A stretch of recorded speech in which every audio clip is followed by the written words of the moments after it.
So today's topic is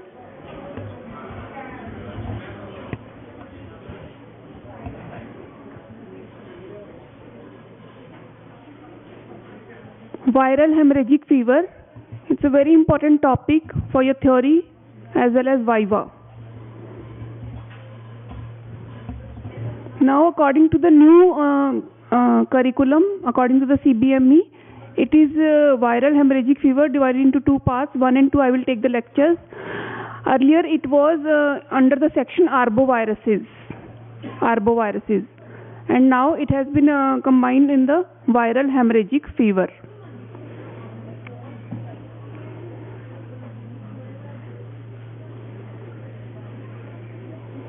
So what are the learning objectives? We will come to know about the general properties of arboviruses, then the viral hemorrhagic fevers like dengue, chikungunya, KFD, Ebola, etc. So what is a viral hemorrhagic fever? So there are these are the group of illness which is caused by different families of viruses which cause vascular damage, that is they result in the symptomatic bleeding or hemorrhage. So they are divided into three different groups: arboviruses, filoviruses and the rodent-borne. They are enveloped RNA viruses and they are geographically restricted to the areas where their host species live. And severity, some of them are mild and some of them are life-threatening. So reservoir survival is dependent on the animal or insect vector. Humans, they are not the natural reservoir. What are the symptoms of viral hemorrhagic fever? They present with fever, fatigue, weakness and muscle ache. Treatment, they are managed by symptomatic treatment. Only in few cases we give the definitive treatment or drug, that is ribavirin is given.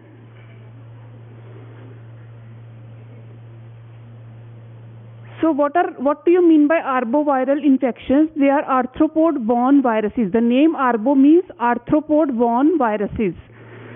So they are transmitted by blood-sucking arthropods or the insect vectors from one vertebrate host to another.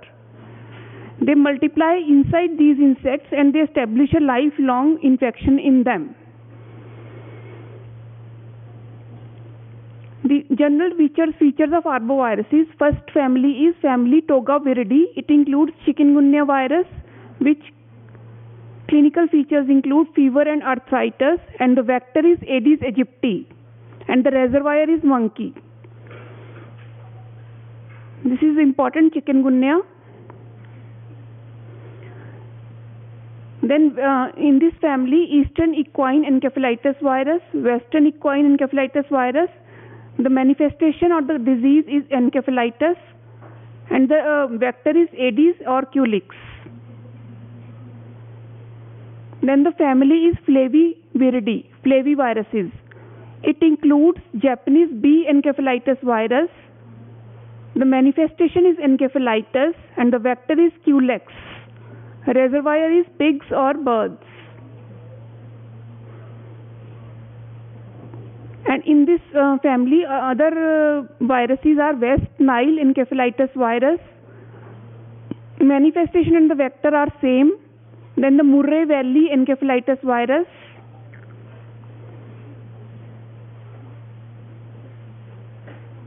Then the family Flaviviridae also includes dengue virus, yellow fever virus and Kyasanur forest disease, KFD. These are three important diseases.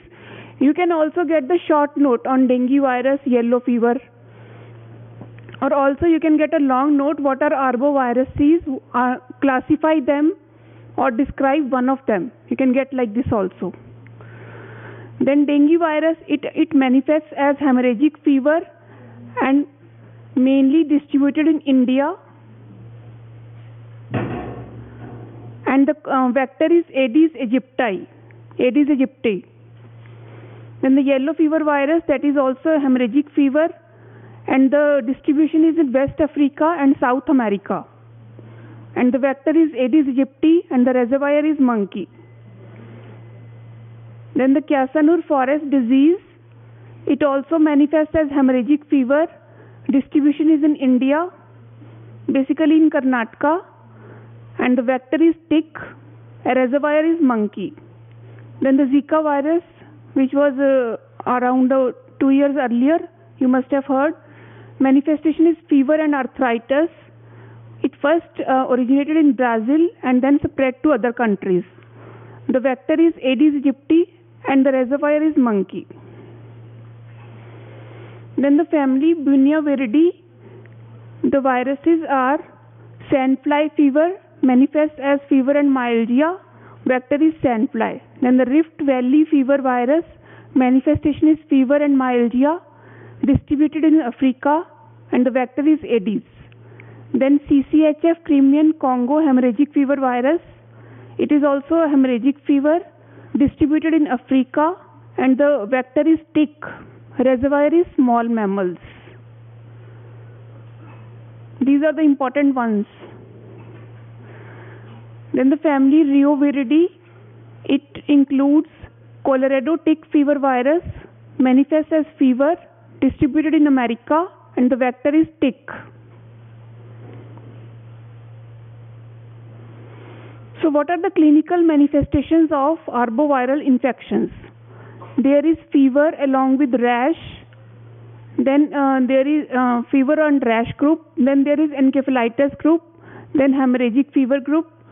Some of them may be associated with one or more clinical syndromes. Then what is the epidemiology? These are zoonotic diseases, and the transmission, they are maintained in the nature between animals and their insect vectors.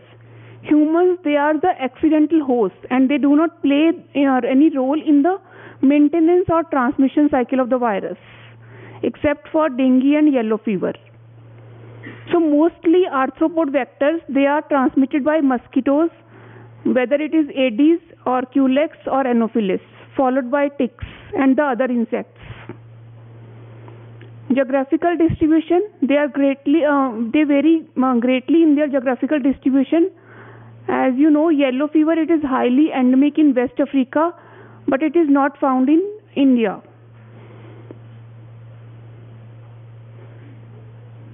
Arbovirus is found in India, that includes hemorrhagic fever group, that is dengue and Kyasanur forest disease virus, and fever with arthralgia group, that is chikungunya virus. Encephalitis group and Japanese B encephalitis and West Nile encephalitis viruses. These are the encephalitis group viruses which are present in India. Then what is the lab diagnosis of arboviral infections? Number one is antibody detection through ELISA, IgM and IgG specific, and we can also do rapid tests by immunochromatographic tests. Then we can also do virus isolation with the mosquito cell lines or the mammalian cell lines like Vero cell line, but these are not much sensitive. Then we can also do antigen detection. As you know, in dengue virus we can detect the NS1 antigen by ELISA. And then the molecular methods, of course, RT-PCR. What is dengue? Today we will discuss dengue. It is the most common arbovirus found in India, and the family, it belongs to Flaviviridae. It is enveloped virus, it contains single-stranded RNA virus. Today your small group discussion is also on dengue, I think. So be careful, listen carefully. I will ask the questions to my group, to whom I teach. Okay, this is the enveloped virus containing single-stranded RNA and named after the word dinga, which means fastidious, and it has 4 serotypes, 1 to 4, serotype 1, 2, 3 and 4. So the principal vector is Aedes aegypti, and they bite during the daytime. As you know, the mosquito bites during the daytime. It's a nervous feeder that bites repeatedly to more than one person to complete a blood meal, and it resides in domestic places. It becomes infective only when it feeds on viremic patients. and the extrinsic incubation period is about 8 to 10 days, and once it infected, it remains infective for life. There may be transovarial transmission, that is, Aedes mosquito, it can pass the dengue virus to its offsprings. What is the transmission cycle? Man and Aedes, they are the mosquito, they are the principal reservoirs. Pathogenesis, primary dengue infection, when the person is infected for the first time with any one of the serotypes out of the 4. Months to years later, a more severe form of dengue illness may appear called secondary dengue infection due to infection with another second serotype, which is different from the first serotype causing the primary infection. So what is the antibody response against dengue virus? There are neutralizing antibodies which are protective in nature, and such antibodies, they are produced against the infective serotype as well as against another serotypes. Then the non-neutralizing antibodies, they last lifelong and they are produced against other serotypes but not against the infective serotype. Such antibodies produced following the first serotype infection, they bind to a second serotype during secondary dengue infection, but instead of neutralizing the second serotype, it protects it from the host immune system by inhibiting the B cell activation against the second serotype. So this phenomena is known as antibody dependent enhancement. These new non-neutralizing antibodies, they promote recruitment of mononuclear cells followed by release of cytokines. Among all the serotype combinations, antibody dependent enhancement, it was remarkably observed when serotype 1 infection is followed by serotype 2, which also claims to be the severest form of dengue infection. Clinical classification, the traditional 1997 WHO classification, it divides dengue into 3 clinical stages. One is dengue fever, second is dengue hemorrhagic fever, third is dengue shock syndrome. These are the major 3 clinical stages. You can see the dengue, severe dengue, criteria for dengue plus warning signs.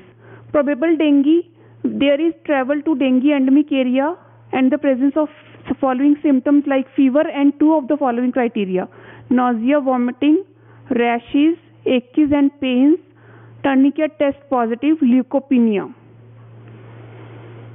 Warning signs are what? There may be abdominal pain or tenderness, and there is persistent vomiting. Mucosal bleeding is there. Patient is lethargic, restless, and liver enlargement more than 2 cm is present. And there is rapid decrease in platelet count. Rapid decrease. Then what are the criteria for severe dengue? There is severe plasma leakage, which may lead to shock, that is dengue shock syndrome, fluid accumulation with respiratory distress. Second, there can be severe bleeding causing hemodynamic instability and it may require blood transfusion. Then there may be severe multiple organ involvement like liver enzymes are raised, CNS, there may be impaired consciousness. So these are the symptoms of earlier signs of dengue, warning signs, and then severe dengue. Factors determining the outcome. Infectic serotype, out of all the serotypes, type 2, it is more dangerous than the other serotypes. Sequence of infection, infection is with followed with infection. If the patient is infected with serotype 1, then generally it is followed by infection with serotype 2. Though all age groups, they are affected equally, but children less than 12 years, they are more prone to develop dengue hemorrhagic fever and dengue shock syndrome as they have low immunity. So dengue during pregnancies, perinatal transmission of dengue infection, it may occur. Peripartum maternal infection, it may lead to symptomatic infection in the newborn, and the presentation can be with fever, thrombocytopenia or pleural effusion. Then geographical distribution, It is endemic in more than 100 countries. Tropical countries of Southeast Asia, they are at highest risk. About 50 million of dengue cases they occur every year worldwide, out of which 5 lakh cases they proceed to dengue hemorrhagic fever, mostly children. In India, it is prevalent in urban cities or towns. All 4 dengue serotypes they have been isolated from India. 1 and 2 serotypes they are widespread. Dengue 5 serotype that has not been reported yet. Then laboratory diagnosis of dengue, it's important. NS1 antigen detection. We can detect the NS1 antigen in dengue because this antigen it is present right from the first day of the fever. When the patient has fever, on the first day we can take the sample and detect the NS1 antigen in patient sample. Then ELISA IgM antibody that starts to appear 5 days after the infection or the fever starts. 5 days after IgM antibody appears, and we can detect IgM antibody by ELISA. NS1 antigen becomes detectable from day 1 and remains positive up to 18 days, and it is highly specific. Then antibody IgM that appears after first 5 days of the fever, and IgG is detectable at low titer, then it slowly increases. In secondary infection, IgG antibody titer they rise rapidly. IgG is often cross-reactive with many flaviviruses and may give false positive result after recent infection with yellow fever or Japanese encephalitis. So for dengue, we have to detect either NS1 antigen or IgM antibody. In past infection, if there are low levels of IgG remain detectable for over 60 years, and in the absence of symptoms, it's a useful indicator of past infection, IgG antibody. So antibody detection, it can be done by IgM antibody capture ELISA, or the neutralization tests are also available. Rapid diagnostic test or the immunochromatographic test for antibody IgM or NS1, they were earlier available, but because of poor sensitivity and specificity, Government of India has banned those. So now we use ELISA for detection of NS1 or IgM antibody. Virus isolation can be done. Then the molecular methods, we can detect the viral RNA by real-time PCR. Then treatment, there is no specific antiviral therapy. Treatment is symptomatic as well as supportive. That is replacement of plasma losses, that is fluid replacement is done. There is correction of electrolyte imbalance and platelet transfusion if needed. Dengue vaccine, it was licensed for human use since 2015. It is chimeric yellow fever dengue live attenuated tetravalent dengue vaccine, commercially available as Dengvaxia, developed by Sanofi.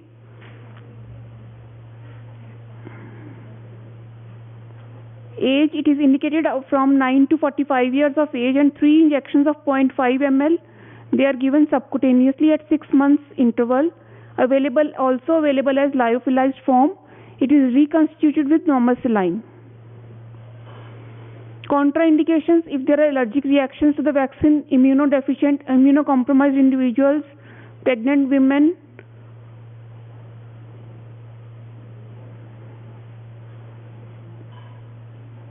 WHO recommends Dengvaxia or the dengue vaccine only in people previously infected with dengue.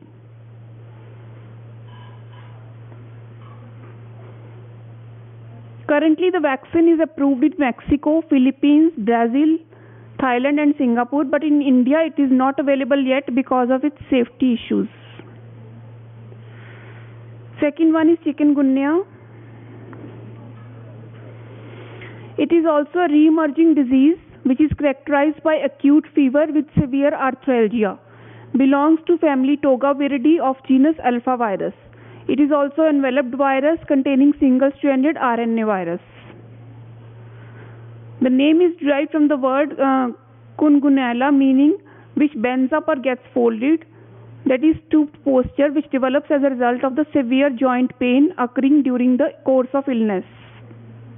Human transmission occurs by Aedes mosquito, primarily Aedes aegypti, and vertical transmission from mother to fetus is rare. Transmission cycle, urban cycle between human and Aedes aegypti. Incubation period is about, on an average, 3 to 7 days. Acute stage, the symptoms are mainly arthritis, which may be polyarticular, migratory, and edematous. That is, there is swelling of the joints. Other symptoms, they can be headache, muscle pain, or the rashes. There can be chick sign, which is known as browny nose appearance. Chronic stage, mostly patients recover within a week, except for the joint pain, which lasts for months and may last up to a year. What are the high risk groups? Newborns, older adults, that is more than 65 years, and persons with underlying diseases like diabetes or hypertension. Manifestation of chikungunya and dengue, if we compare, features fever. In chikungunya, it is acute, 2 to 4 days. In dengue, the fever is gradual, 5 to 7 days.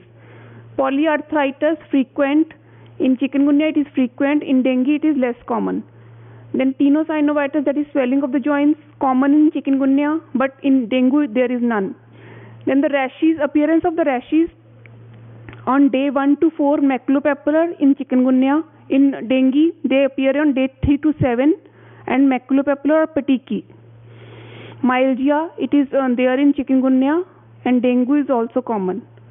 Leukopenia is common in chikungunya. In dengue, it is not so common. So thrombocytopenia in chikungunya, it is not common. In dengue, it's common. Then retroorbital pain is also not present in chikungunya, but in dengue, it is there. Then minor bleeding, common in dengue, not in chikungunya. Hematocrit level normal in chikungunya, but increased in dengue. First case of chikungunya, it was reported in Africa, Tanzania, subsequently introduced into Asia. In India, several outbreaks were reported during 1963 to 73. In South India in 1964. Then re-emergence. In 2005, chikungunya re-emerged in Reunion Island of Indian Ocean and affected almost 1/3 of country's population. Following the re-emergence, it has been associated with several outbreaks in India, also spreads to some areas of America and Europe. Chikungunya is endemic in several states in India at present, and those are Karnataka, Tamil Nadu, Andhra Pradesh, and West Bengal.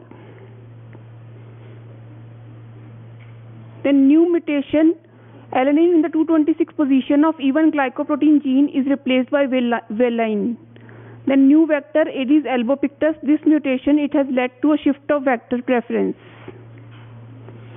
Then the lab diagnosis, one is viral isolation through the mosquito cell lines, which takes up to 2 weeks. Then antibody detection through MAC ELISA. IgM appears after 4 days of infection, lasts for 3 months. IgG appears late after 2 weeks and lasts for years. So detection of IgM or a 4-fold rise in IgG titer, it is more significant. Then molecular method PCR. Hematological finding, there is leukopenia, thrombocytopenia, it is rare, elevated ESR and CRP, C-reactive protein. Treatment, it is only by supportive measures. No specific antiviral drugs are available. So that's it today. Next I will take